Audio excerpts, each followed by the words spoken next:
Bueno, ahí se ve la pantalla, se ve el práctico. Sí se ve.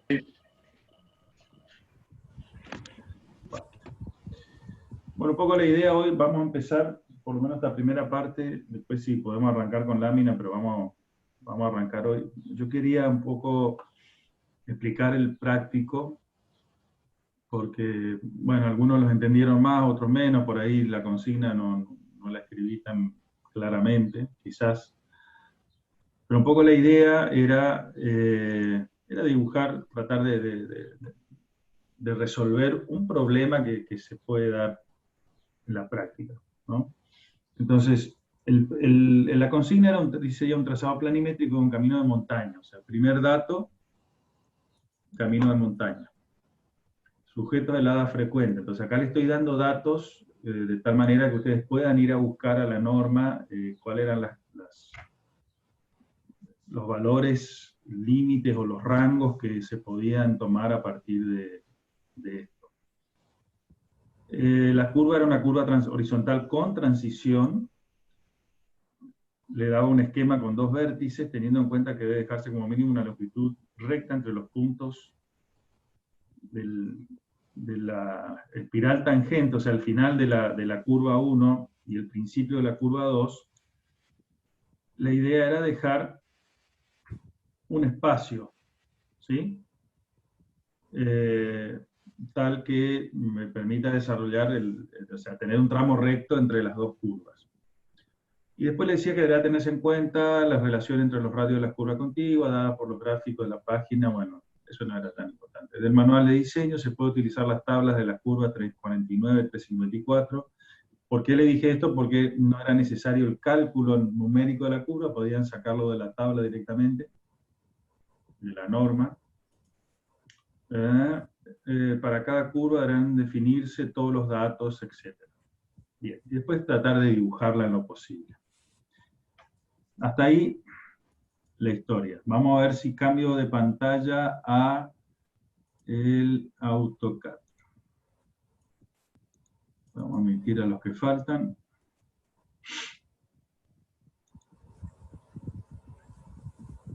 Vamos a tratar de cambiar pantalla.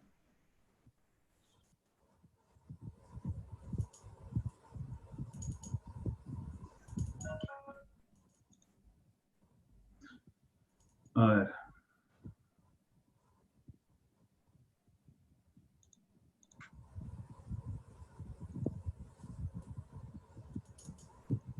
Ahí se ve la del AutoCAD. Sí, profe. Sí. Bien. Entonces, la idea era un vértice, o sea, eran tres rectas que quebraban un vértice 1 y un vértice 2. Y decía que tenía que dejar una distancia mínima de 100 metros entre el final de una curva y el principio de otra, ¿sí? Entonces, ¿qué me significaba eso? Que a mí me limitaba esto, la posibilidad del desarrollo del radio de ambas curvas, que tenía que estar coordinado. Y tenemos que contabilizar curva horizontal, o sea, la longitud del arco más la longitud de la transición. Entonces, vamos a ver qué opciones tenemos en este caso. La primera opción, la realidad es que esto lo ideal era trabajarlo un poco con el AutoCAD para ir tomando algunas decisiones. Pero, en principio, vamos a la tabla del... Vamos al práctico de vuelta.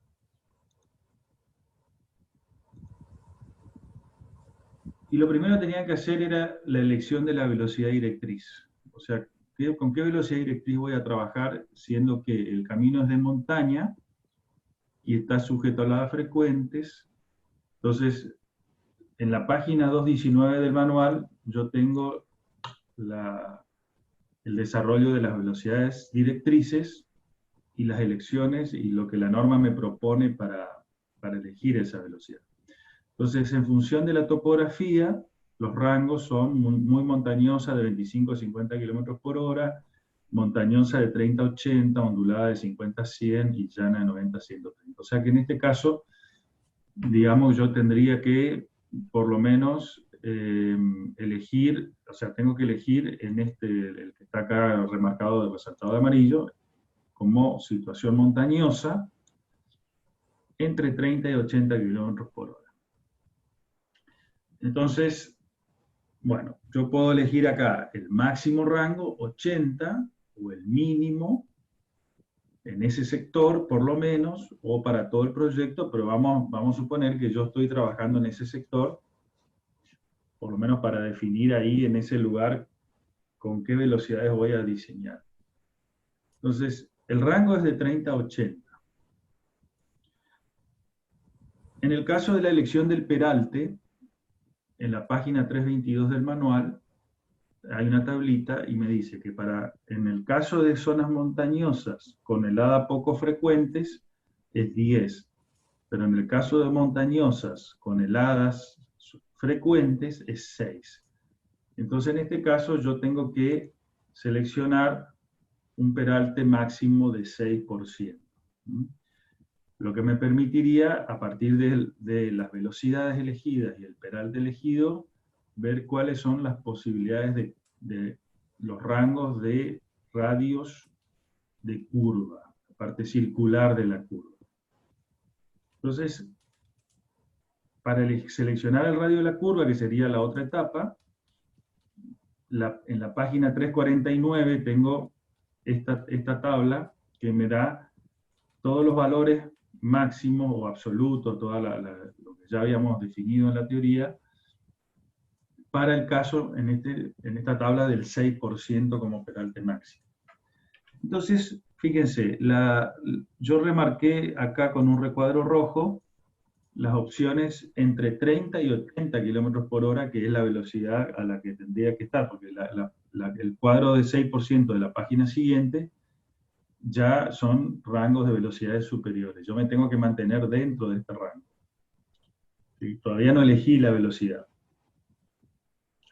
¿Qué pasa? Tengo una serie de radios que puedo desarrollar a partir de la elección que haga, con el 6% de máximo de la velocidad finalmente que yo elija. Fíjense, si yo elijo 80 kilómetros por hora, arranco, tengo un radio absoluto mínimo, o sea que menos de esto no lo puedo hacer, ¿sí? Trabajando en las condiciones máximas de fricción y peralte de 250 metros y un mínimo deseable de 645 metros.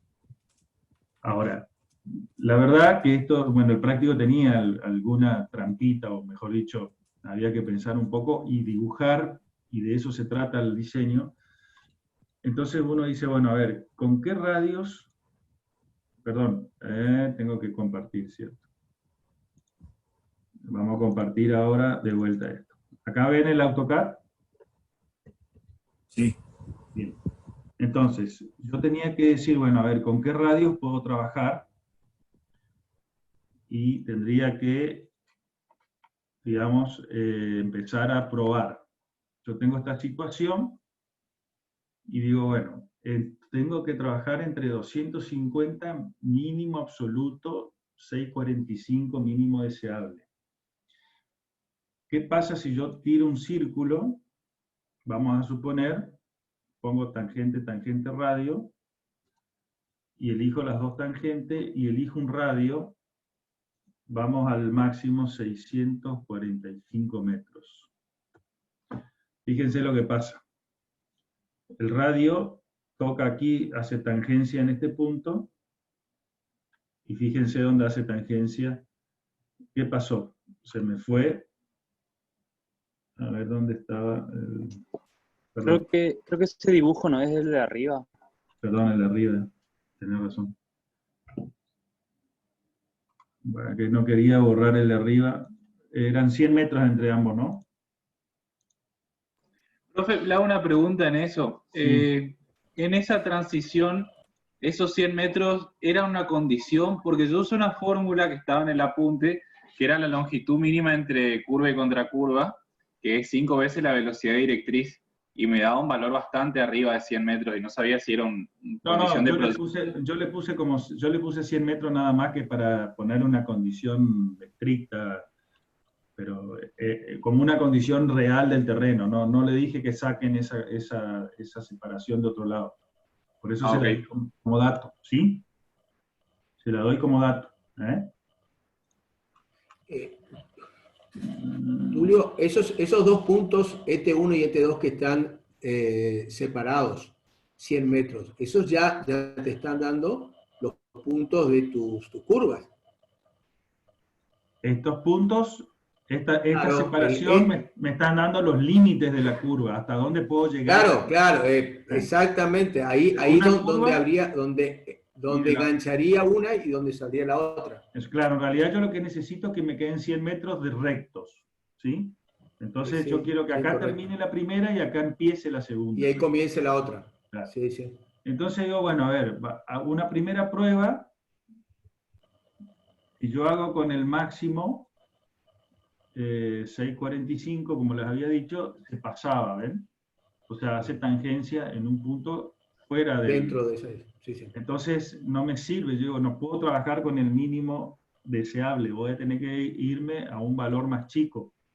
Entonces empiezo a probar y digo, bueno, a ver, vamos al mínimo absoluto. Fíjense, las dos opciones.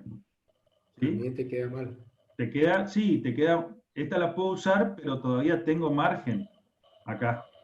Como para Entonces, llegar al punto voy de a uno. usar ese Sí. margen. ¿Para qué voy a achicarme tanto con el mínimo absoluto? Voy a tomar una con un poquito más de margen. Y digo, bueno, voy a tomar, por ejemplo, 400. Entonces, con 400, fíjense que yo ya el punto donde hace tangencia me queda cerca. Ahora tengo que ver qué tengo que tener acá entre el final de la curva circular y este punto. Me tiene que ubicar la transición. O sea, no me queda mucho margen. Pero yo sé que voy a andar cerca de 400. Esa era la idea que hagan, que prueben. Entonces digo, bueno, ¿y qué pasa del otro lado? Del otro lado, si elijo una curva también de 400, también hace tangencia y me queda un margen para ubicar la transición. Quiere decir que yo el rango de curva que iba a usar es ese, 400 metros aproximadamente. Entonces, cambio de vuelta de pantalla. ¿Me van siguiendo? Sí. Sí, sí, sí.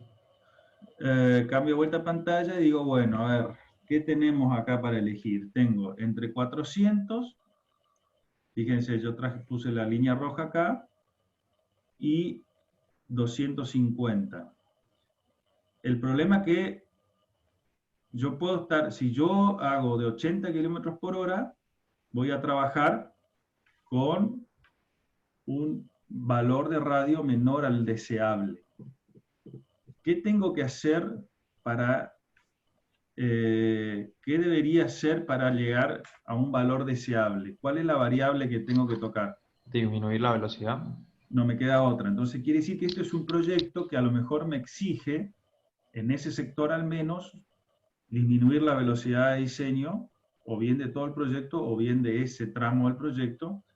Y digo, bueno, a ver, fíjense, 400 metros entraba bien.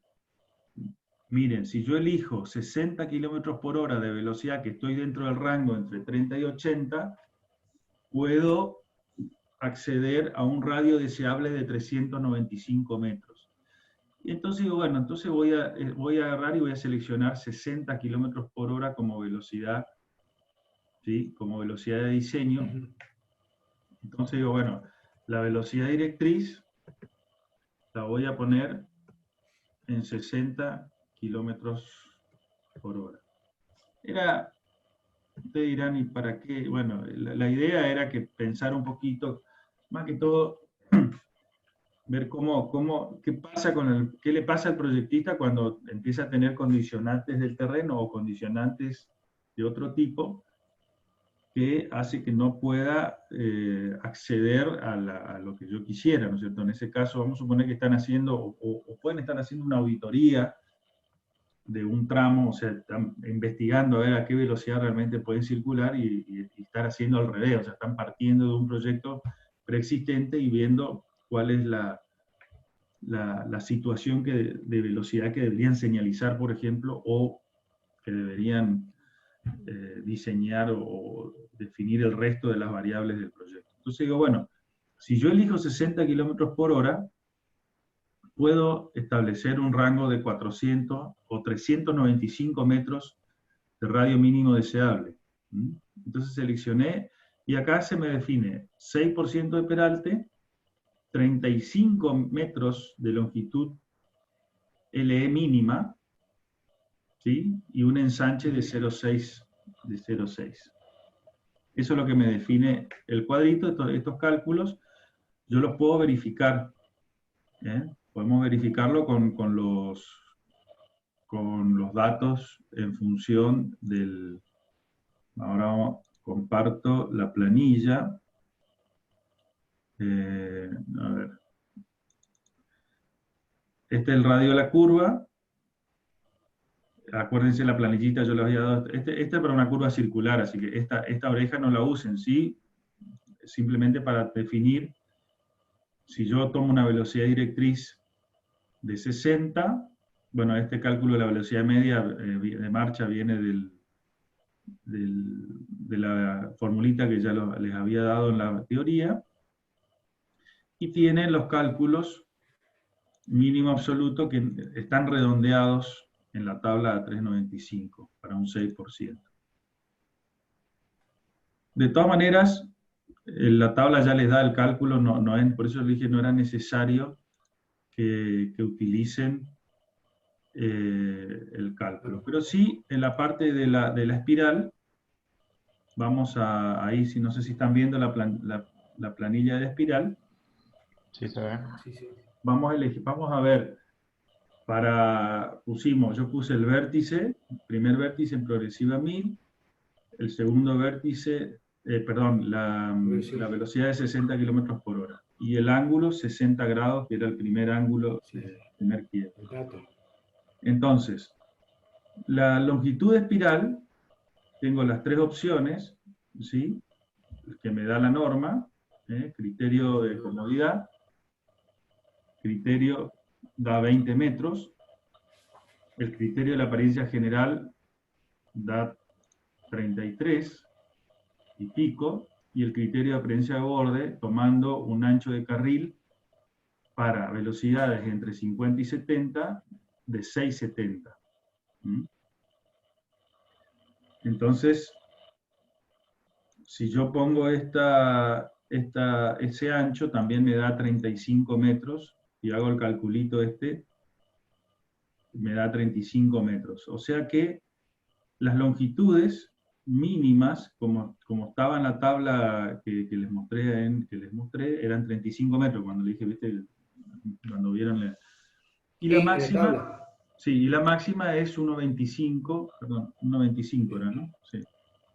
1,25, acá, que son 43, casi 44 metros. Esa es la máxima longitud espiral para esta curva. Yo puedo adoptar 35 y me quedo con eso. Si hago el calculito con la planillita, puedo obtener todos los datos que me calcula, ¿sí? Por ejemplo, la tangente, que la voy a necesitar, 245 metros con 63. Las progresivas del TE, y las progresivas de la mitad, y las progresivas de ET, ¿sí? Que aquí, esto es lo que tengo que tener como máximo, llegar al punto ese donde está la limitante de los 100 metros. Y la planillita me dibuja, ¿sí? Fíjense, divide por 10 los 35 metros y me da, con el ángulo de inflexión, me da las coordenadas X, Y para poder dibujar la espiral, ¿sí? ¿Sí? Y ahí está dibujadita la espiral, que se separa, fíjense, desde la tangente apenas 51, casi 52 centímetros, o sea que es muy leve digamos, el dibujo va a ser en escala 1 en 1, se va a ver muy, apenas ahora ya lo van a ver. ¿Entendieron cómo se calcula el espiral entonces? ¿Sí? Y acá están todos los datos que yo le pedí, que era parte de la consigna del práctico. Entonces, si volvemos al práctico, me perdí. ¿Dónde está mi Word? Ups, ¿este era? No, acá. Bueno, fíjense, para 60 kilómetros por hora, entonces 35 metros. Y vamos ahora al dibujo, a ver qué pasa en el dibujo. ¿Se ve el AutoCAD de vuelta ahí? Sí, sí. Bueno, vamos al de abajo, que yo ya lo tengo dibujado. Yo puse acá, yo pegué la tablita acá que me había dado los 35 metros y los casi 52 centímetros que se separa. Yo lo grafiqué manualmente, como XY, lo fui haciendo con a mano nada más. El que sabe hacerlo en forma automática con la planilla de Excel, es muy fácil de dibujar. Y después alinear, esta es la espiral que me dio, alineándola con la tangente. Entonces, esta es la espiral que tiene 35 metros. Del otro lado se repite la espiral a 35 metros. Y fíjense, no llegó al punto ET, o sea, no llegó al punto límite. Yo podría haberlo hecho llegar estirando un poquito más el radio, en lugar de 3.95, irme a lo mejor 3.97, 3.98, pero cumplo con la consigna de no pasarme los 100 metros.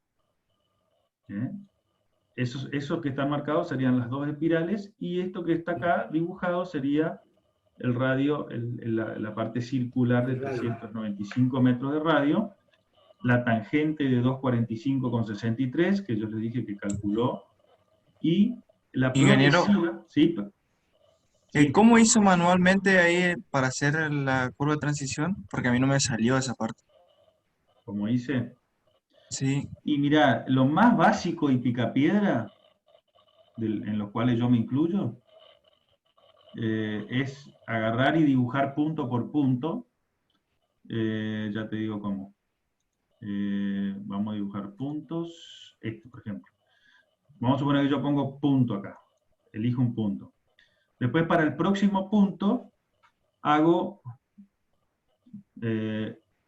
arroba, para que me haga en forma relativa desde el punto de partida, arroba. El primer punto está a 350, ¿sí? Y 0. Entonces, arroba 3,5,0.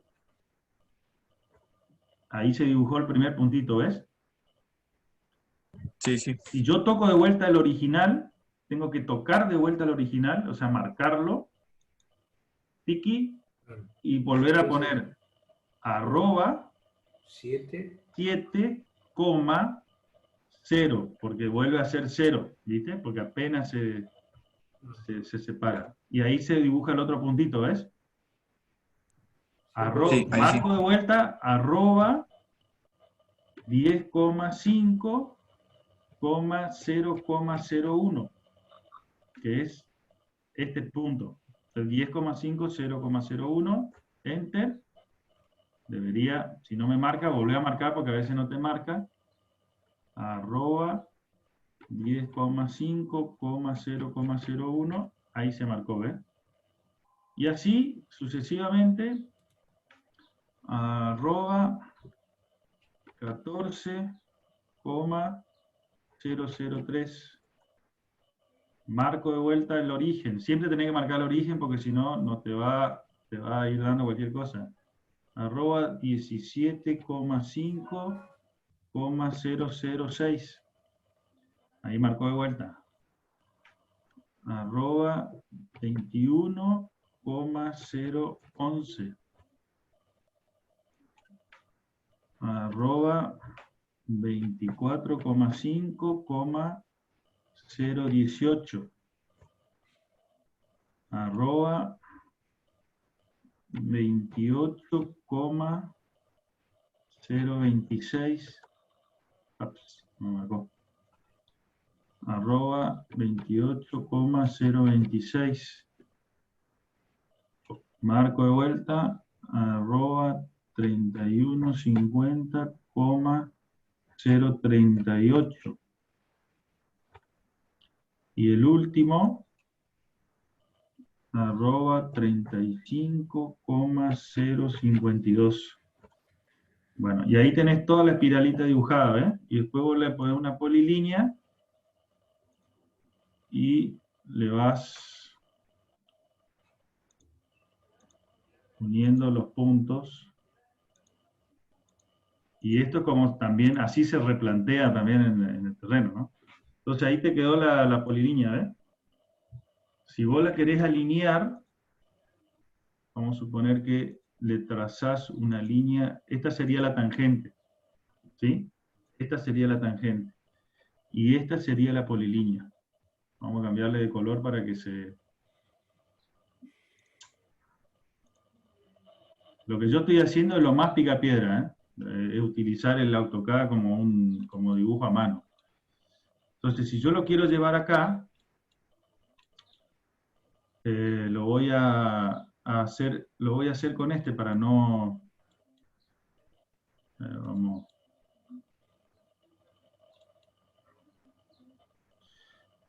A ver, lo voy a hacer... Vamos a borrar acá a ver si me sale.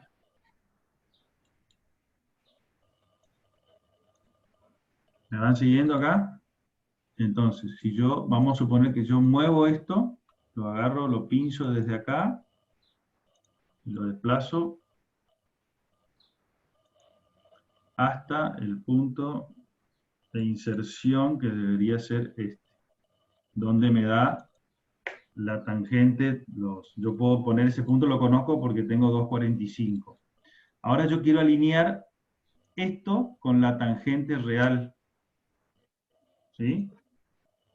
Quiero alinear eso con la tangente real para que esto después me quede en la posición que tiene que dar. Entonces hay un comando que se llama alinear, y me pide que seleccione todo lo que voy a alinear, esto. Y me pide primer punto de origen, ¿ven?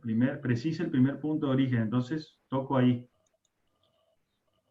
Primer punto de mira, vuelvo a tocar en el mismo lugar. Segundo punto de origen, tomo el final de la recta, y segundo punto de origen puede tomar este, acá puedo tomar la perpendicular, o si no, este de origen acá, que es lo mismo, lo toco y Enter. Supuestamente, si todo salió bien, fíjense, ahí se alineó y se ubicó. No se me corrieron los puntos, no se me corrieron porque se ve que cuando lo seleccioné no lo... Pero originalmente estaba acá y se ubicó acá. Y ahí se ubicó y se unió. ¿Se entiende? Sí. Lo mismo podés hacer exactamente igual el otro lado, porque este es un espejo. ¿Sí? Y ahí tenés las dos transiciones colocadas y dibujadas.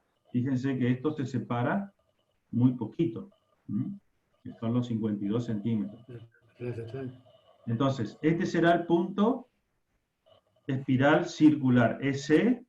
Este será el punto tangente espiral que tiene como progresiva 754,37. Acá lo medí.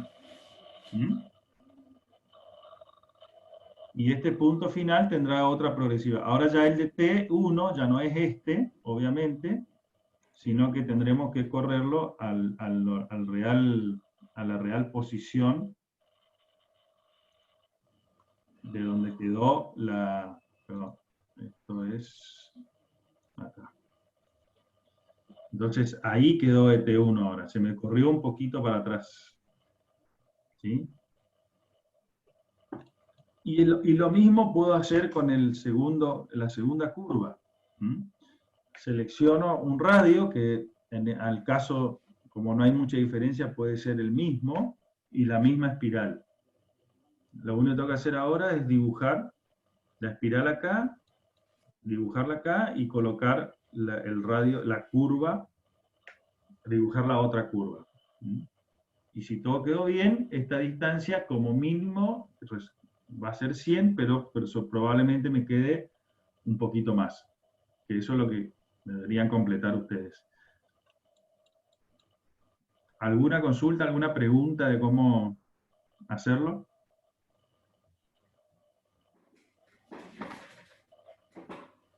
Los que me preguntaron, los que estaban dudando. Quedó claro, profe. ¿Quedó claro? Sí. Bueno, me alegro si quedó claro. Quiere decir que fui claro. Eso es todo el práctico, el 1. Y el segundo, que era...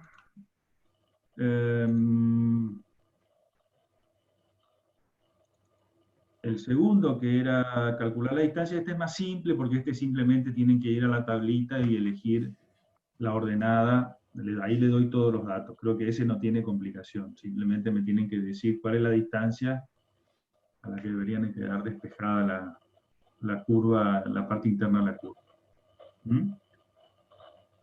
Entonces, finalmente, este quedó la selección. O sea, la otra condición que yo puedo poner es, cuando estoy diseñando, y si ya elegí la velocidad directriz de 80 km por hora y el radio mínimo deseable 645, ¿qué tengo que hacer ahí? Evidentemente, yo tendré que decir, bueno, tengo que modificar el proyecto, no me queda otra.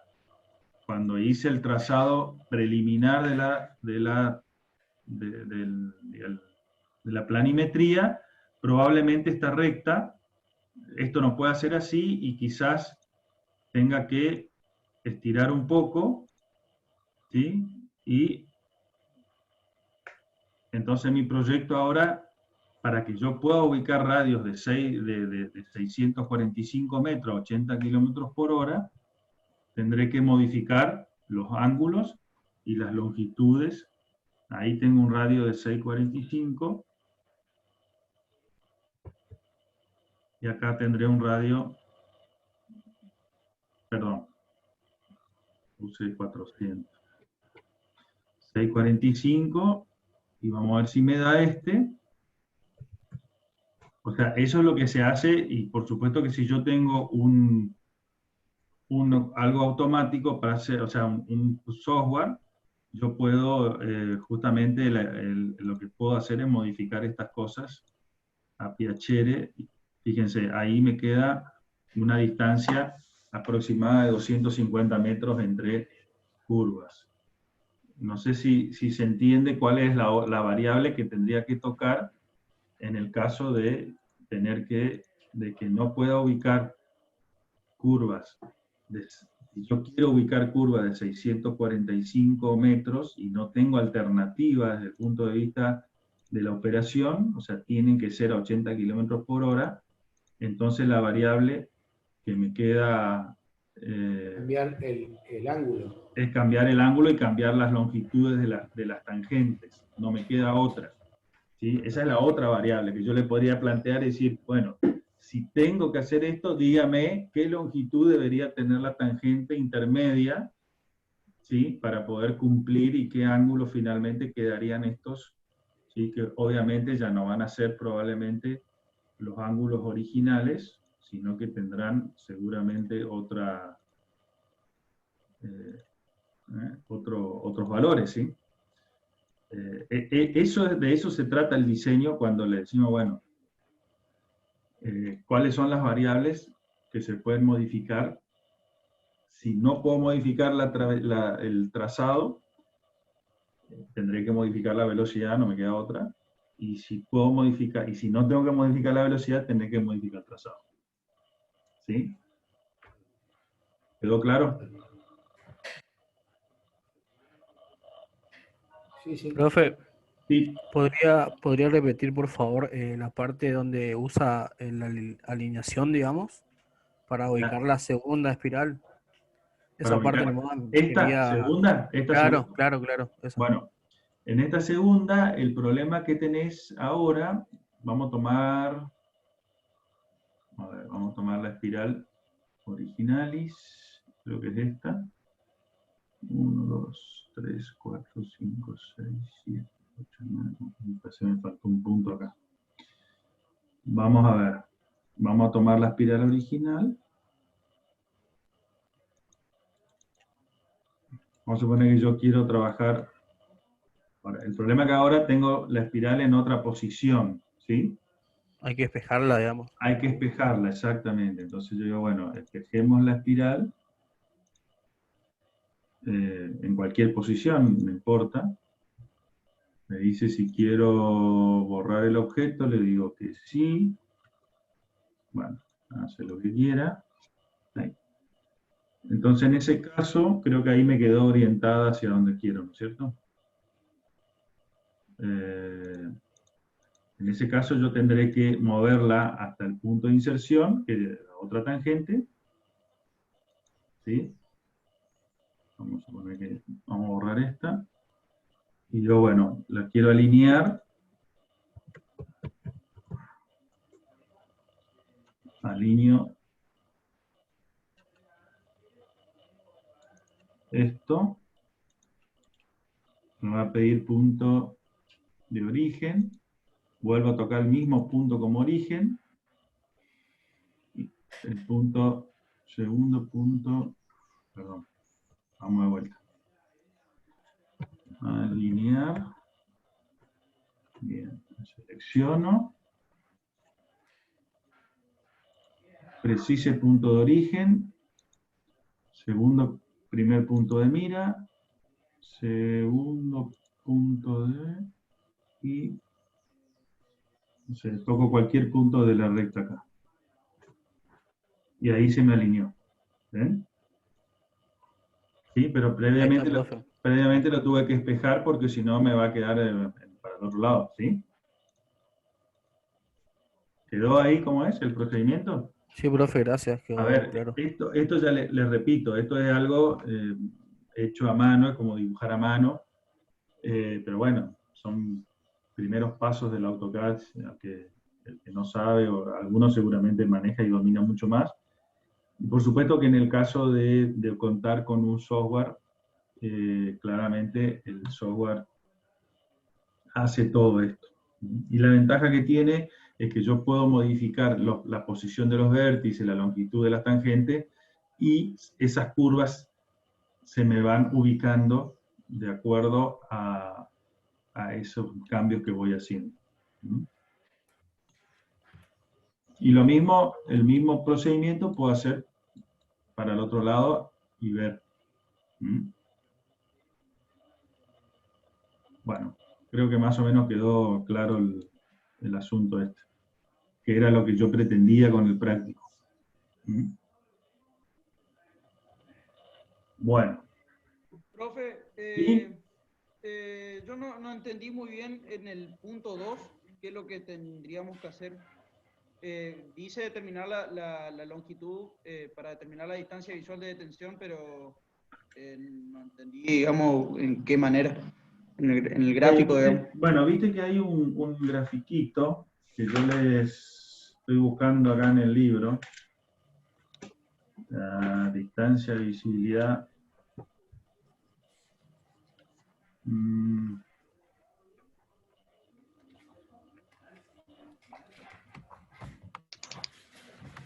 ¿Algunos se acuerdan qué página estaba la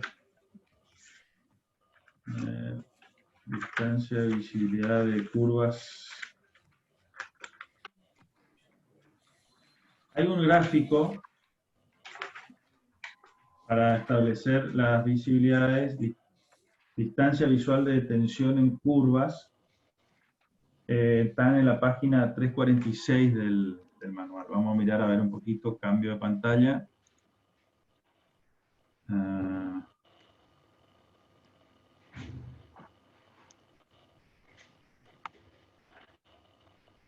Ahí están viendo el manual.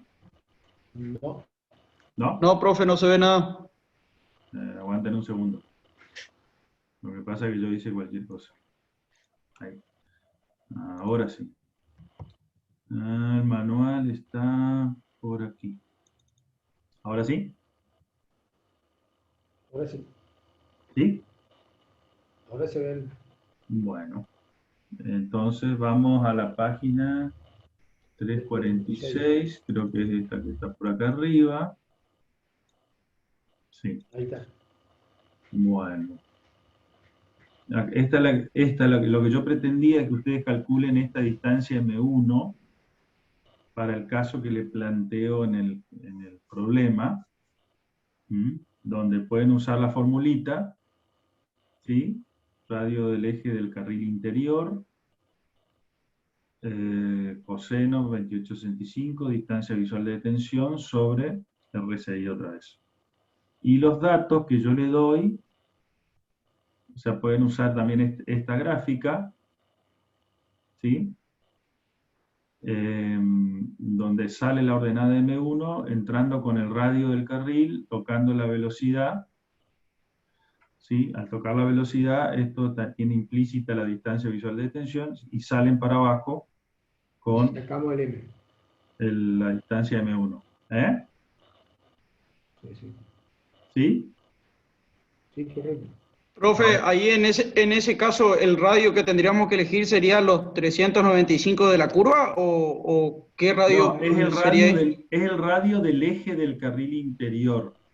En realidad, si ustedes miran, es el radio no es el radio el radio del eje de la curva, porque el radio del eje de la curva en este dibujo es el radio de la... Menos la mitad del Claro, carril sería. claro, es el radio de la curva que ustedes dibujaron, o que dibujamos recién en AutoCAD, es el radio del eje del Son los camino. 395. Claro. En cambio, en este caso, el radio es del carril interior, o sea, el eje del carril, no el eje de la ruta, ¿sí? O sea, tienen que Perfecto. tomar, por eso les doy el ancho de calzada o el ancho de carril y ustedes tienen que restar la La mitad. mitad. Y ese sería el Y radio. ese sería el radio y con ese radio entran a la tabla. ¿Eh? Perfecto.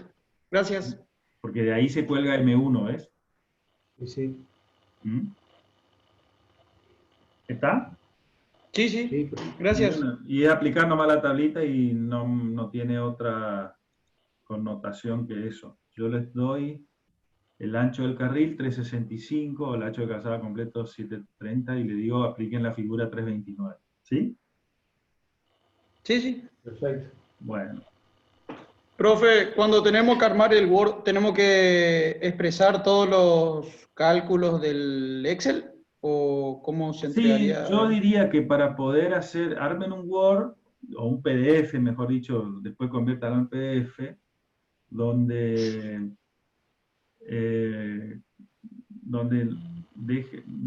pongan P en todo, o sea, así como yo les armé, por eso les mostré como yo pretendía que se vea. A ver, vamos a compartir un poquito la pantalla de vuelta. El Word acá. Ahí están viendo. O sea, pueden hacerlo así, ¿eh? Sí, profe. Ir pegando y copiando. Yo no tengo problema, no es necesario que lo hagan a mano, lo pueden ir haciendo así. Y van poniendo, y bueno, y acá por ahí tendrían que pegar la parte del Excel donde están los cálculos de la espiral, ¿eh?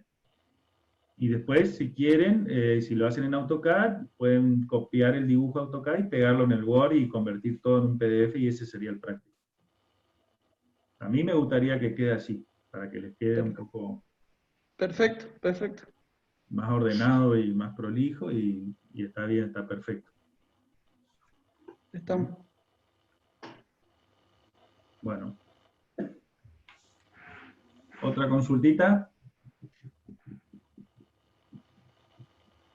¿Nada más? Bueno. Está bien, Bueno, profe. respecto a la clase que viene, podemos empezar a ver algunas cuestiones acá. Esperen un segundito, a ver si...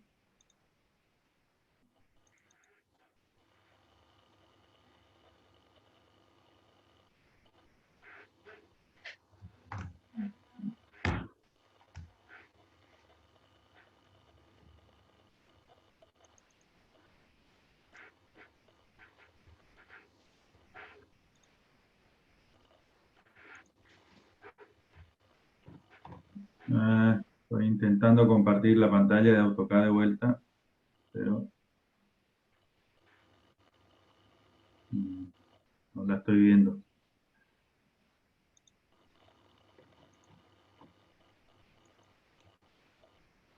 A ver, ¿qué están viendo ustedes ahora como compartido? Nada, profe, usted no me le ve. ¿Me ven a mí nomás? Qué mala suerte que Usted tiene. no me está compartido. Qué mala suerte. Bueno, para que no sé dónde está la... Acá. ¿Ahí ven la pantalla? De AutoCAD. Ahora Sí. sí. Bueno. Lo que ven aquí es lo que vamos a empezar a ver ahora con lo que se llama la lámina, ¿no? Y lo primero que vamos a ver es cómo está confeccionada una lámina típica, ¿sí? de presentación de un proyecto vial.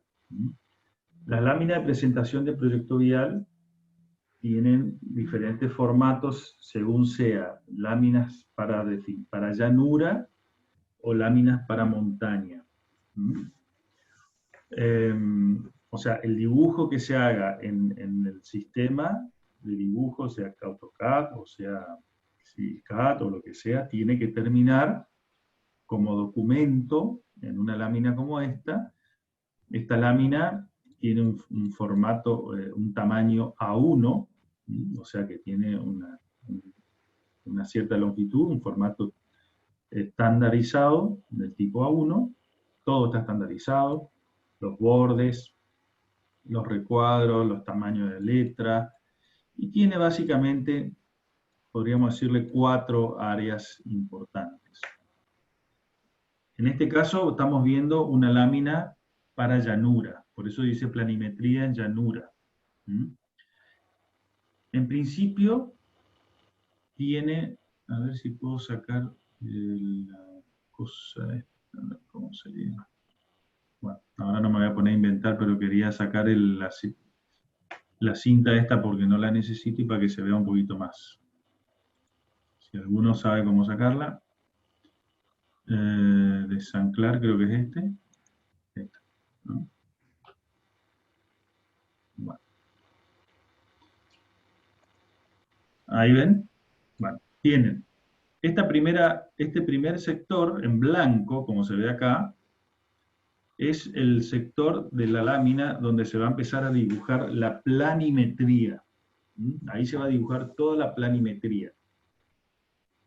El proyecto planimétrico, o sea que acá van a ir las rectas, las curvas, todo se va en curva horizontal, todo lo que se dibuje del proyecto, ya vamos a ver uno, se va a dibujar en esta área en blanco.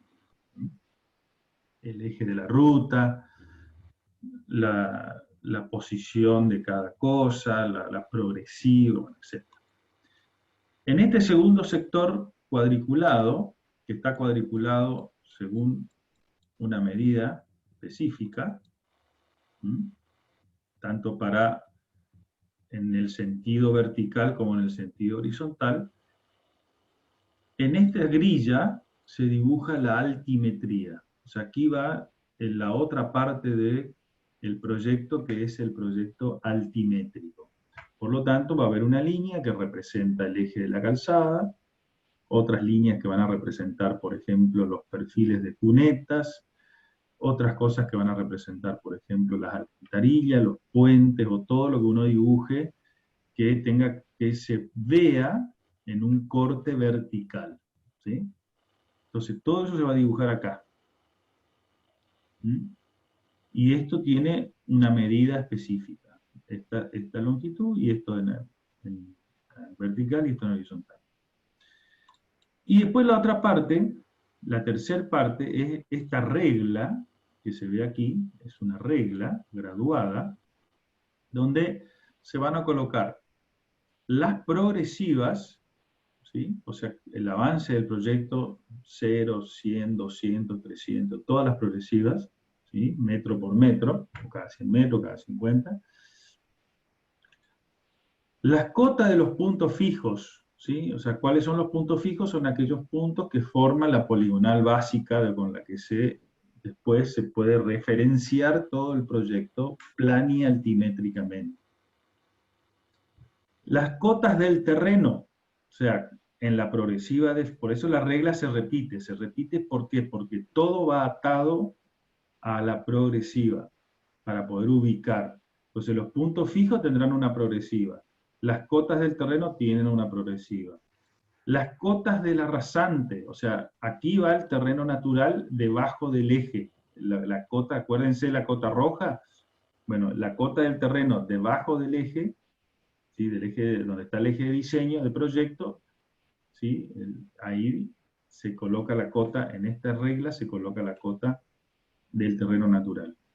Y en la misma dirección vertical tenemos la cota de la rasante. Por lo tanto, esta es la cota del terreno y esta es la cota de la rasante. La diferencia entre estas dos será la cota roja, que puede ser positiva o negativa. O sea, puede estar desde del terreno natural original, puede estar por arriba, lo cual sería positivo, un terraplén, o puede estar por abajo, lo cual debería aparecer la zona de desmontes. Las diferencias entre estas dos, todo atado a la misma progresiva, a la misma regla, y después algunas cuestiones como por ejemplo la indicación de dónde hasta dónde se va a desboscar, de dónde hasta dónde se va a limpiar el terreno, etc. O sea, esto es para saber más o menos en una cierta precisión cuáles son las áreas donde va a haber extracción de árboles y limpiezas que tendremos que indicar en el proyecto, y que saldrá del relevamiento inicial y después del posterior proyecto indicar al constructor de acá hasta acá tenés tantas hectáreas de limpieza, tantas hectáreas de bosque, de tronco, etc. Los alambrados también se indican, ¿sí? Con una línea, de acá hasta acá alambrado, izquierdo, derecho, nuevo, a trasladar, a construir, etc., ¿sí? Para delimitar la zona de camino, o sea, para delimitar los límites de la franja comprada o adquirida por el ente contratante, o el dueño de la ruta. Y después, otro sector, donde en estos cuadritos, con un número, van a estar todo lo que se llama referencias. O sea que acá yo voy a escribir diferentes cosas que quiero que aparezcan en el proyecto, que son parte del proyecto que yo hice, que quiero estar indicada, y donde, por ejemplo, indicaré posición de alcantarilla, tipos de alcantarillas, cualquier otra cosa que quiera indicar dentro de la lámina que se desarrolla en el sector del proyecto que está desarrollado dentro de la lámina. Hay varios cuadraditos de esto que están donde se indican las distintas cosas que va a tener el proyecto. Y después los rótulos de las láminas donde van indicados quién hizo el proyecto, el ente contratante, quién aprobó, quién puso el gancho, la identificación de la ruta, provincia, tramo, sección, y el tipo de plan. Plan y altimetría de la progresiva tal a la progresiva tal. ¿Por qué de la progresiva tal y la progresiva tal? Porque el plano se dibuja básicamente a escala, a una escala horizontal y a una escala vertical, que no son las mismas. La escala horizontal generalmente representa una mayor cantidad de terreno, ¿sí?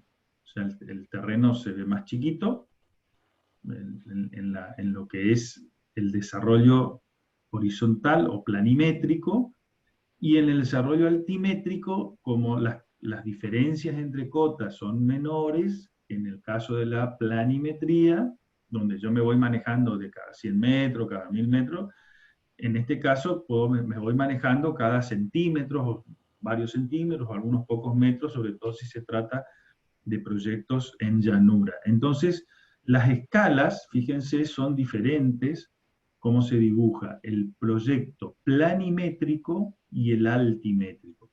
Entonces, quiere decir que lo que va dibujado aquí va dibujado con una escala. ¿sí?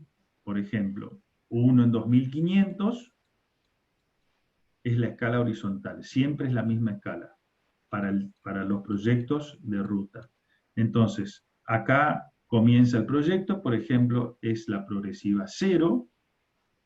En este redondito pasaron 1, 2, 3, 4, 5, 500 metros. Quiere decir que entre esto y esto, a escala 1 en 2500, la lámina dibuja 500 metros entre este círculo y este. Al próximo círculo son 500 metros, o sea que hasta acá hay 1500 metros, y el próximo son 2000 metros. Y un poco más. ¿Sí? Entonces, quiere decir que en una lámina entran aproximadamente 2000 a 2500, entre 2000 y 2500 metros.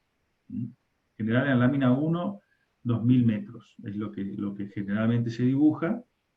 Estos son 1000, 2000, perdón, acá, hasta acá tendría, estos son 0, 500, 1000, 1500, 2000. Por acá llega el 2000. Entonces, aproximadamente en una lámina van 2000 metros de dibujo planimétrico de aquí hasta el final. Y en la altimetría, como la escala es 1 en 100, entonces ahí se ve, bueno, 1 metro, 2 metros, 3 metros y así, o 50 centímetros, depende de la escala. La escala vertical se puede modificar de acuerdo a la necesidad, tiene un poco más de flexibilidad, pero la escala horizontal no. Lo que pasa es que la escala vertical depende de lo que uno quiera exagerar el dibujo en vertical, pero en llanura en general se usa escala 1 en 100. Entonces, quiere decir que acá va a ir dibujada una línea que me represente el terreno, una línea que me represente la rasante, y también van a haber algunas otras líneas que ya vamos a ver qué representan. Y acá van a haber otras líneas que me van a representar planimétricamente el dibujo. El eje del camino, los límites del camino, la posición de eventos como ser, por ejemplo, todo lo que es la parte de hidráulica, o sea, arroyos, ríos, o zonas bajas, lagunas, o zonas que yo quiera marcar algo, o posición de algún, por ejemplo, postes de energía, o viviendas, que hayan viviendas donde el proyecto atraviese zonas donde haya casas, o algunas casas, a veces generalmente en la zona de campo hay casas desperdigadas, pero hay viviendas y a veces uno tiene que expropiarse, digamos, a sacar retirar esa vivienda, se le da otra vivienda, se le hace en otro lado, suele suceder, o bien uno esquiva la vivienda o esquiva la construcción.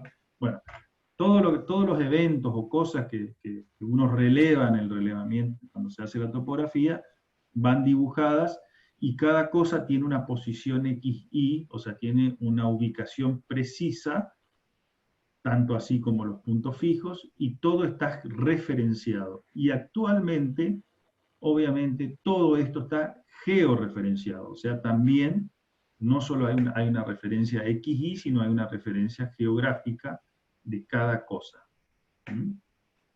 Ya vamos a ver esto que le estoy contando, como un cuentito, lo vamos a ver en un proyecto desarrollado, de tal forma que ustedes puedan visualizar cómo se hace una lámina, cómo se dibuja, qué es lo que aparece, qué es lo que no, o sea, qué es lo que en general se dibuja, cómo se ven en la escala. Y esto, para que ustedes tengan una dimensión, tiene una dimensión de, bueno, ahora no lo tengo acá, pero el A1 es creo que 80 por 60 aproximadamente, ¿no? No me acuerdo bien ahora la medida exactamente. Vamos a ver si... Bueno, ahora no tengo ahora perdí perdí las medidas, pero bueno. La lámina es una lámina importante, digamos, tiene un tamaño bastante en papel. ¿Sí? Bueno, a ver si les puedo mostrar ahora, en el caso de montaña,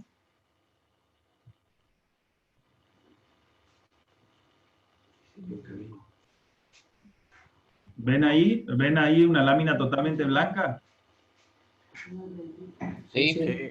Totalmente blanca. Bueno, ¿por qué? Porque en el caso de montaña, ¿sí? Fíjese, planimetría, ¿cómo se llama esto? Planimetría base, o sea, es la lámina básica para montaña. La escala es horizontal 1 en 1000. Y hay una lámina que es solo para la planimetría. Por eso aparece solo, porque en montaña es más complicado poner en la misma lámina las dos cosas. ¿Por qué? Porque generalmente ahí sí las diferencias de cotas son muy grandes. Entonces, en general, se usan una altimetría, como se ve acá, ¿ven? Una altimetría exclusiva, ¿sí? Con una escala, ¿m? Una altimetría exclusiva y una planimetría exclusiva, una lámina exclusiva de cada cosa. Esa es la diferencia en el caso de la lámina que se usa para el caso de montaña.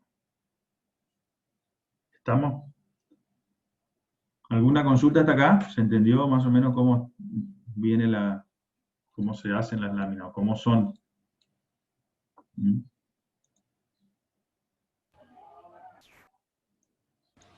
Sí, se entiende, profe. Bueno.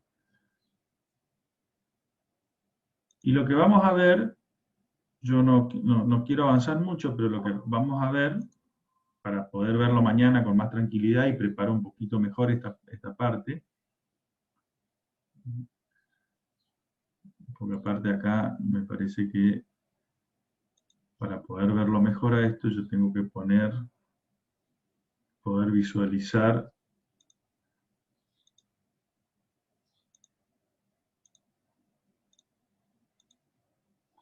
Bueno, no sé si ahí ven una lámina completa de lo que significa una planialtimetría, un proyecto planialtimétrico. Esta es una lámina que representa solamente, ¿sí?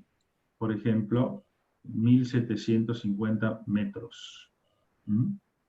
Entonces ustedes pueden visualizar aquí las dos partes donde se dibuja el proyecto, que es la planimetría, que esto era lo que se veía como un área en blanco, y la segunda parte donde está la altimetría, ¿sí?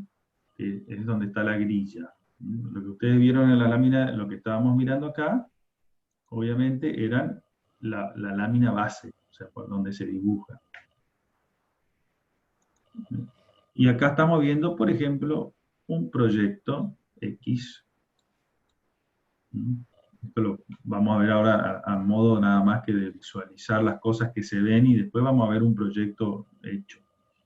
Por ejemplo, esta línea que ven acá, roja, representa el eje del proyecto. ¿Ven? Parecen muchas rayas amontonadas y obviamente el que no está acostumbrado a ver, esto es una ensalada. Pero esta línea roja que se ve aquí es nada más y nada menos que el eje del proyecto planimétrico como se representa habitualmente. No se representa el ancho de calzada, no se representa el borde de las banquinas, ni nada de eso, no tiene sentido, porque eso sí se lo pone en el perfil transversal, que vamos a ver láminas de perfil transversal. En este caso, en la planimetría, para simplificar este dibujo, obviamente uno solamente representa el eje. Y estas marcas que se ven aquí, son marcas cada 100 metros, o sea, son marcas hectométricas, digamos, y que coinciden con el hectómetro de esta línea, ¿sí? Que representa la grilla. Profe, ¿Sí? las flechas que estaban ahí en lo que recién estaba mostrando, ¿es un curso de agua o qué es? Ya lo voy a decir. Ah, ok, perfecto. Vamos por partes.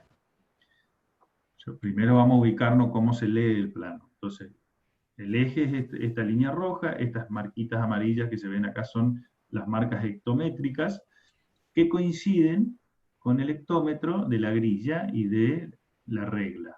Si es el 0, acá se pone 0, progresiva 0, y en el circulito 0, 0.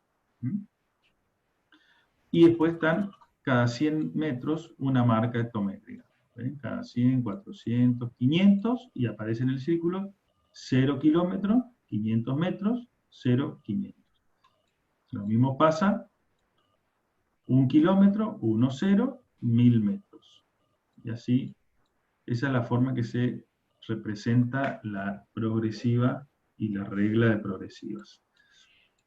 Entonces, vamos a la planimetría de vuelta para ver a los ansiosos qué es lo que es cada cosa. Por ejemplo, ¿qué podemos ver acá? Esta línea, que parece una raya X, raya X, raya X, es la línea de los alambrados o los límites de la zona de camino. O sea, este es el eje, este es el borde izquierdo y este es el borde derecho del límite. Y entre alambrados, la zona de camino tiene 100 metros. ¿Sí? En este caso es un proyecto de 100 metros de zona de camino. Y eso es todo lo que se representa con respecto a la franja o a la faja, que va a ser de ahora en más el camino. Y aquí al lado está representado con otro acotamiento 65, 35. ¿Qué quiere decir? Que el eje está corrido. Está corrido, profeso, porque en general se hace así para después, el día de mañana, si uno quiere hacer una segunda calzada, por ejemplo una autovía, se hace el otro eje por acá. Entonces el otro eje, y ahí queda centrado todo el proyecto. ¿Sí? Para eso se desplaza generalmente 35, 65. En las zonas de camino de 70 metros o de 50 metros, en general ya el eje va por el medio, salvo en algunos sectores que por alguna razón. ¿Qué otra cosa se puede? Fíjense los alambrados. A los alambrados no siempre tienen 100 metros, sino cuando llegan a una zona, en este caso que hay una intersección con una ruta, esto representa una ruta existente, ¿sí? Ruta provincial número cha, con su zona de camino, y acá lo que se hizo fue definir lo que se denomina triángulo de visibilidad. ¿Cómo se hace esto? Se calculan las distancias de frenado, de detención para este punto, y se lleva las distancias hacia atrás para cada caso de cada ruta, y se define un triángulo o una línea, un paralelogramo, donde debo tener visibilidad. O sea, cuando el vehículo está acá, tiene que poder tener esto limpio y poder visualizar el vehículo que viene del otro lado y tener la posibilidad de detener o aminorar su marcha, depende de lo que el proyectista haya decidido hacer. Ya sea ponerle pare a este o ponerle pare a este. ¿Se entiende? Entonces, esa línea que se ven acá, por eso se ven así las líneas de alambrado, y estas líneas punteadas, esto se definió a partir de calcular las distancias de tensión, la distancia de tensión, la distancia de tensión, o la distancia de aminoración, para que reduzca la velocidad, y se fija lo que se denomina triángulo de visibilidad. Otra cosa que se ve, por ejemplo, acá hay un cruce con otra, esto es un cruce de ferrocarril, parece que es, sí, ferrocarril General Belgrano, dice acá, fíjense, estas son las vías del ferrocarril.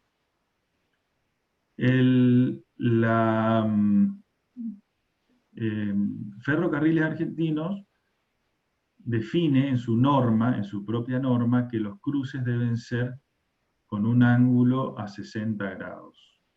Esto lo define Ferrocarriles, por eso todos los cruces ustedes van a ver que ninguno es recto, ni tampoco de un ángulo inferior, sino que son a 60 grados. Esto tiene que ver con la posición, y fíjense, el triángulo de visibilidad que se genera aquí, que es obviamente no para que el tren se detenga, sino para que se detenga el vehículo. Entonces el triángulo de visibilidad ahora tiene una longitud mayor, porque obviamente acá tenemos que parar. El tren no va a parar, nosotros sí tenemos que parar. Por eso, en este caso, probablemente el proyecto, la longitud es menor porque le da prioridad a esta ruta y dice, este tiene que pasar y este se tiene que detener. En cambio, en este caso, este tiene que detenerse y este tiene que pasar. Por eso los triángulos de visibilidad son distintos. Otra particularidad, se indican los ángulos, también, ¿por qué? Porque esto sirve todo para el replanteo posterior de la obra, ¿sí? Otra cosa, por ejemplo, bueno, alguien preguntaba, ¿qué son estas líneas celestes? Bueno, las líneas celestes son las cunetas y sus direcciones de escurrimiento, ¿sí? ¿Para dónde va el agua? Entonces acá la cuneta pasa la ruta, acá hay una alcantarilla que cruza la ruta existente, ¿sí? Y el agua va de acá para acá. Y después tengo que ver, seguramente acá continúa la cuneta y viene acá y sale y se va todo a una laguna de nombre Juancito. Y acá, en mi ruta, mi proyecto, tengo una alcantarilla transversal, fíjense, que diseñé con sus sistemas de barreras de seguridad, ¿sí? Yo les voy indicando qué es lo que van viendo ustedes acá. Acá hay una casa, que por suerte quedó afuera, ¿ves? Se indica nada más que el contorno de la casa para ver si cuando uno tira el triángulo de visibilidad, si esto hubiese venido más atrás, probablemente esta casa la tengo que demoler y le tengo que decir al propietario, mira, te voy a comprar otra casa, otro terreno y te la voy a construir un poco más acá. ¿Qué otra cosa se ve? A ver, bueno, esto es fundamental, la indicación del norte, ¿sí? Para orientarnos cómo está el proyecto respecto al norte. Y aparecen otras cosas, por ejemplo, algunos textos, naranjal. ¿Qué quiere decir? Que acá hay una arboleda, ¿sí? Donde hay un naranjal. Son datos que le doy al proyectista, porque después cuando uno va al terreno y replantea la obra, tiene que encontrar en general las cosas que están en el proyecto. Algunas no se encuentran más, porque probablemente entre la etapa del relevamiento del proyecto desaparecieron, y en otros casos puede suceder que la obra, que cuando la obra se empieza a construir, hay otras cosas que se construyeron en ese periodo y aparecen cosas nuevas. Todo eso pasa siempre.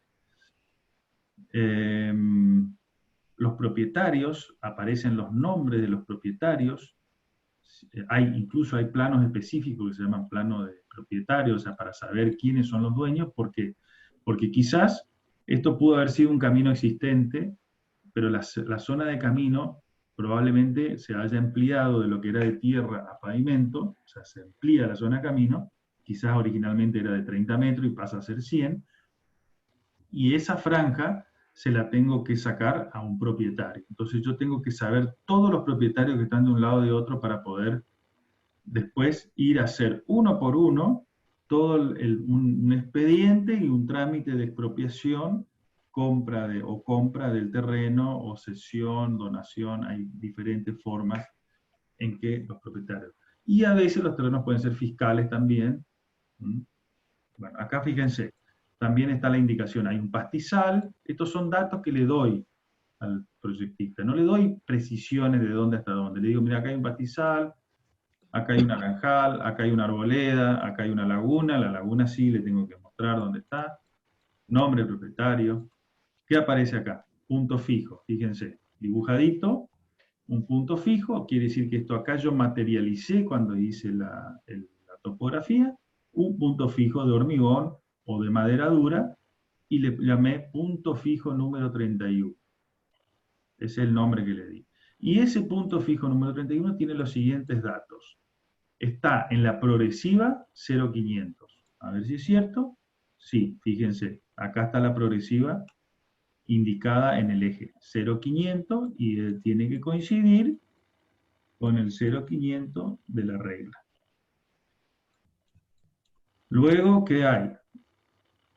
Cota. Está, perdona, 64,5 metros del lado derecho del eje, posición. Quiere decir que entre este puntito, el centro de este y el eje hay 64,5 metros. O sea, está a 50 centímetros del alambrado. ¿Por qué se hace ahí? Los puntos fijos casi siempre hay que ponerlos en la zona de límite de la zona de camino para que después no sean destruidos en la etapa de construcción. Y en lo posible en la etapa después de mantenimiento, operación de la ruta, si se pueden mantener mejor. Siempre es un sistema de referencia. Cota el punto fijo, o sea, los datos, y el XY, o sea, los datos georreferenciados o respecto a un origen, al origen del proyecto 0, cuánto de X y cuánto de Y. Generalmente ahora a esto se le agrega la georreferencia, para que uno pueda con un GPS, incluso manual, encontrarlo en forma rápida al punto fijo. ¿Sí? Importante encontrar punto fijo porque de acá se atan todos los demás eventos de la ruta, están atados a este punto. ¿Qué otra cosa? Por ejemplo, bueno, nombre de propietario, aparecen los datos, si hay datos del tipo de alambrado, si hay alambrado existente, se pone el tipo de alambrado que es. Bueno, a ver qué otra cosa aparece acá. Bueno, cruce, los datos, cruce con el ferrocarril, este es el kilometraje del ferrocarril. El cruce está en la progresiva 0,667,65, quiere decir que este punto de cruce del eje del ferrocarril con el eje de la ruta debería estar en el 667,65. O sea, si me voy a la regla, 667,65, por acá está el cruce del ferrocarril. Acá está indicado la altimetría donde cruza. ¿Ven? Ya vamos a ver la altimetría. ¿Qué otra cosa? Bueno, dirección del agua, parte agua. Acá, ¿qué me indica estas dos flechitas? Me dicen, desde aquí hacia allá, el agua se va para allá, y de acá va para allá.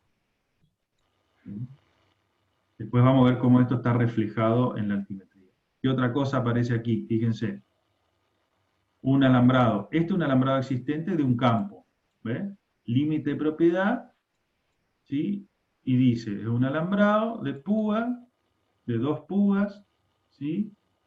Bla, bla, bla, bla. O sea, tiene una indicación de qué tipo de alambrado es. Es importante porque a lo mejor lo tengo que poner igual, o acá lo tengo que sacar, ¿ven? Lo voy a tener que sacar en este sector. El alambrado dividía un campo, listo. Ahora lo cruzo al campo. ¿Qué otra cosa aparece acá? Este dibujito, ¿qué es? Este moño verde, que parece un moñito, es una tranquera, o sea, un acceso a propiedad. Y esto que está indicado acá es el terraplén de acceso y el empalme con la ruta. Y esto que está indicado acá es una alcantarilla lateral, se llama, para darle continuidad a la cuneta que viene, fíjense, arranca de acá, el agua empieza a correr para acá y termina en el río. Y acá está el río, ¿sí? Que también se relevó, el puente, que también está indicado, longitud de puente 46 metros, la progresiva del principio del puente y final del puente, todo eso se indica en la planimetría. ¿Qué otra cosa aparece acá? Una curva, fíjense, una curva horizontal, ¿sí? El ángulo, esta curva horizontal tiene estos datos. Curva B3. ¿En qué progresiva? La 16.559,68. Me parece que está mal, esto es 1.600. Está mal acá, porque acá dice 1.500. Centro de curva 1.559. Bueno, esta indicación, está mal acá, debe ser 1.600, es 1 más 559, así debe ser, 1 más 559, es la posición del vértice B3, que es ese vértice que en el práctico que era el B1 o el B2. A su vez, ese vértice tiene una posición definida, georreferenciada, dada por XY, un ángulo, ¿sí? Un ángulo al centro y el ángulo, estos son los dos ángulos que forman, complementarios, que forman los ángulos de la curva, del quiebre. O sea, el quiebre tiene 9 grados con 32 minutos con 40, lo que nosotros veíamos a 60 grados del otro. Este es un quiebre mucho más leve. El radio de la curva, 1500 metros, la longitud de la espiral, 80 metros, la tangente, 165,23, que es la distancia entre el vértice y el punto TE, o ET, el desarrollo, que es la suma entre las curvas, entre el desarrollo de la espiral más el desarrollo circular, la externa, que es la medida entre el vértice y el centro de curva, y el peralte, 3,9%. Y el sobreancho sí lo tiene, en este caso no lo tiene. Entonces, este cuadrito me indica todos los datos que acabo de calcular en el práctico de la curva. Por eso les dije, calcúlenme todos esos datos, porque yo los necesito, y después también fíjense dónde aparecen. La progresiva de T, 1394,45, la progresiva de espiral circular, o sea que acá empezó la espiral, y acá terminó. Y acá está dibujada la espiral. ¿Sí? Después está la progresiva del centro de la curva y las progresivas de la salida de la curva de vuelta. SE y ET. Y el próximo, y acá termina, el 1750, termina esta lámina y continúa en la segunda lámina. Y el proyecto vuelve a ver una segunda lámina, todo otra vez se repite. Y acá aparece, fíjense, un grafiquito. ¿Qué es esto? El desarrollo del peralte. ¿Vieron? Esto también se dibuja. El desarrollo del peralte. ¿Sí? Con las longitudes, acuérdense, 20 más 20, el peralte, el desarrollo del peralte, el peralte completo, ¿sí? Con todos los 3,9 que decía ahí arriba, y después la salida del peralte de vuelta. Y acá tiene una escalita con el diagrama del peralte, etc. Todos los detalles que uno pueda dibujar en el proyecto y que son necesarios para replantear la obra, ustedes imagínense que este plano es lo que yo le tengo que dar al propietario, al constructor, y decirle vaya y construya esta obra. ¿Sí? Y el tipo, sin necesidad de tener toda la aparatología que hoy se tiene, debería poder replantear este proyecto. Con una cinta, ¿sí? Y un simple nivel o un teodolito. Bueno, hoy obviamente las cosas son mucho más sofisticadas. Fíjense, antes de entrar a la altimetría, porque vamos a cerrar acá a las 6:30, cerramos la clase, también aparecen las referencias. Una serie de simbolitos y cosas que son necesarias para indicar, ya vamos a ver mañana qué significan cada cosa de esto. Y todo acá adentro, lo mismo que en la parte planimétrica, también hay un desarrollo en la altimetría donde aparecen un montón de dibujos y símbolos y cosas que tienen su razón de ser y su sentido. Bueno, por ahora vamos a dejar ahí para no abrumarlos. ¿Sí? No escuché, no sé qué pasó. Bueno. ¿Estamos ahí? Tulio. Sí. Sí. Tulio, consulto. Para la clase de mañana, ¿hay algún power o vamos a seguir así como estabas No, vamos a seguir esto? así porque, perfecto. porque no tengo un power armado porque es más dinámico. Le va a quedar esto y yo les voy a dar, obviamente, toda esta información la van a tener disponible, el proyectito que le vamos a mostrar lo van a tener disponible para mirarlo. Armar un power un poco no tiene sentido. Porque con esto, este sería el power en realidad, la lámina. La lámina sería el power. Así, señor. Así es. Perfecto. Gracias. Bueno, gente, nos vemos mañana entonces con la continuidad de esta clase. ¿Sí? Perfecto. Saludos, profe. Bueno, ya les voy a pasar el video de esto. Sí. Yo le quería mostrar algo. Vale. Puede ser. En realidad una porción de la ruta nacional número 11. Y ayer la estábamos viendo con unos amigos y le quería mostrar para ver qué opina. Que estoy seguro que va a opinar mejor que yo. ¿Y cómo hago? Si me deja compartir pantalla, le muestro. ¿Te comparto la pantalla? A ver, pará. No, ahí le comparto yo. El Google Maps nomás. Le voy a mostrar dónde digo. A ver. Me tiene que dejar compartir, profe. Tiene que dejar de compartir. ¿Dónde entro acá? A ver. En el panel, ¿acá entro? No. No, tiene que dejar de compartir primero, creo. Y después, donde dice para compartir pantalla, hay una flechita al lado. Y ahí dice que más de una persona pueda compartir. Julio, busca donde dice participantes. Y ahí en participante, a la mano derecha, que te diga el nombre y apellido del alumno, y ahí le pones como coanfitrión, botón derecho. Bueno, a ver, ¿quién es el que me está...? Gabriel Martínez. ¿Eh? Gabriel Martínez. Martínez. Sí, señor.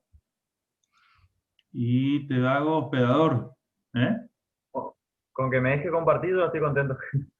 Poner en la sala de espera, a ver qué, permitir grabar, renombrar, permitir preguntar. Y mirá, no me da muchas otras opciones. Te hago hospedador. Bueno, no pasa nada. Es 5 minutos. Te hago hospedador. Dale. Porque no me da otra opción. Dale. Ahí vamos a ver si me deja. Sí, ahí me deja. Es esto, profe. ¿Está viendo? A ver, ahí sí. Es enfrente del aeropuerto de Formosa, una porción de la Ruta Nacional 11. El problema es que esas curvas me parecen medio bruscas. Y quería saber qué opina haciendo una ruta nacional. Esa es la entrada al aeropuerto, que se está haciendo la autovía y hay una autovía. Sí, exactamente. ¿Y esa curva es la que actualmente está con la autovía? Si no me equivoco, sí. Tiene un pase, pero hay que hacer todo este camino como está así en naranja, en esa parte. Y es bastante peligroso. Porque, a ver, yo la última vez que fui, creo que esa parte de la obra no estaba terminada todavía y no sabía muy bien qué era lo que estaban, veía que estaban construyendo eso, pero pensé que era una rotonda primero. No es una rotonda, ¿no? No. Que no está terminada. Es así. Es el camino ida y vuelta y tenés que hacer esa triple maniobra. Y bueno, de hecho, sí, es una curva muy cerrada, dependiendo de la velocidad a la que está, siempre dependiendo de la velocidad a la que está diseñada.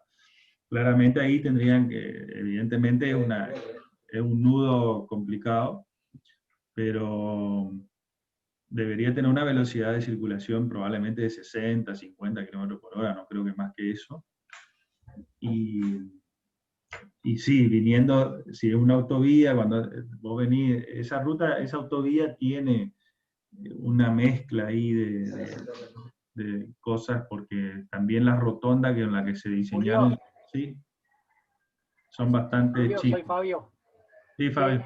Que ponga en la imagen esa del Google, que ponga la vista del terreno. Esa. Sí, por eso me parece ahí que... se ve, es una rotonda.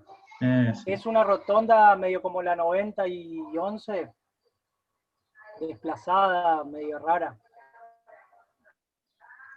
Sí, pero ahí no está terminada todavía. Por eso yo le preguntaba, porque a mí me parece que la obra no está terminada, que va a ser una rotonda que está desplazada porque no tiene... Porque esa rotonda tiene... Esa autovía tiene varias rotondas, tiene dos rotondas como esa. Sí. Mirá, si vos te vas, no está, es la rotonda pero no está terminada, por eso lo que vos estás mirando actualmente, el camino ese, no es, esa va a ser la colectora, esa es la colectora. Sí, ¿sí? Y ahí se ven dónde están ya saliendo las ramas, yo no te puedo indicar porque no ven mi mouse, creo, ¿no? Pero bueno, ahí sí. Que busquen la rotonda cuando uno pasa la aduana que tienen los misioneros. Claro, eso te iba a decir, buscar las rotondas que están más al sur, las que están las que se hicieron ya, que están funcionando. Hay 2 rotondas.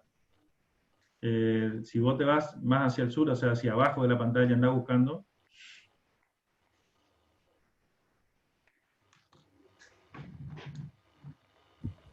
Me guía, dice por Misiones. La Herrera, la herradura, entrada de herradura. La herradura Ah, y la de la ruta 2 creo que es.